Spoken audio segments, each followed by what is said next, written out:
কথাটা শুনে যাও, যদি ভালো লাগে তবে একটা লাইক করো।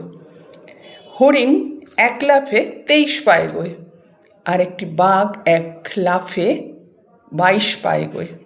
যদি হিসাব করা যায় তাহলে কিন্তু হরিণের ধরা পড়ার কোনো দরকার হয় না, ধরা পড়তেই পারে না হরিণ, কিন্তু তাও কিন্তু বাঘের কাছে ধরা পড়ে। কেন জানো?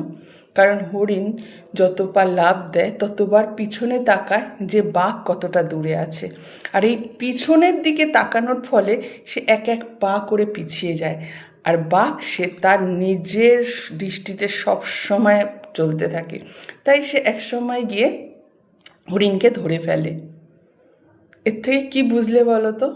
সবসময় নিজের যেই দিকে দৃষ্টি থাকবে, সফলতা করার চেষ্টা থাকবে, বা জীবনে কোনো জায়গায় যখন আঘাত খাবে তখন আর সেই দিকে তাকাবে না, ওই আঘাত থেকে উঠে কিভাবে তৈরি করবে নিজেকে, শুধু সেই দিকেই মন দাও।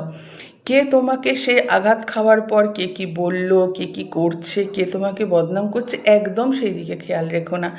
তুমি তোমার দিশায় থাকো, যেটা করে তুমি নিজে দাঁড়াবে। তারা তো তোমাকে দেখছে, এটা তো তোমাকে রাখতেই হবে মনে, কারণ তারা তোমাকে আঘাত করেছে, তারা তোমাকে কষ্ট দিয়েছে, তাহলে তারা তো দেখবেই তো তার কষ্টের ফলে তোমার কি হচ্ছে, তাই তোমার তাদের দেখার দরকার নেই। তুমি সামনের দিকে চোখ রেখে এগিয়ে যাও, দেখবে ঠিক সফলতা অল্প হলেও পাবে, আর যে কঠিন সব কাজ করবে সে তো সফলতা আরও বেশিই পাবে। আর কখনোই পিছন ঘুরে তাকিও না।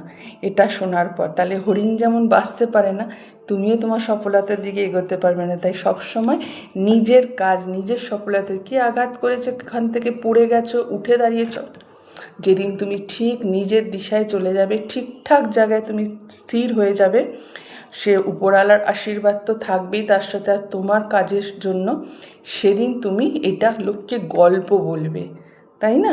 তুমি তাদের নিয়ে কষ্ট পাবে না একদম।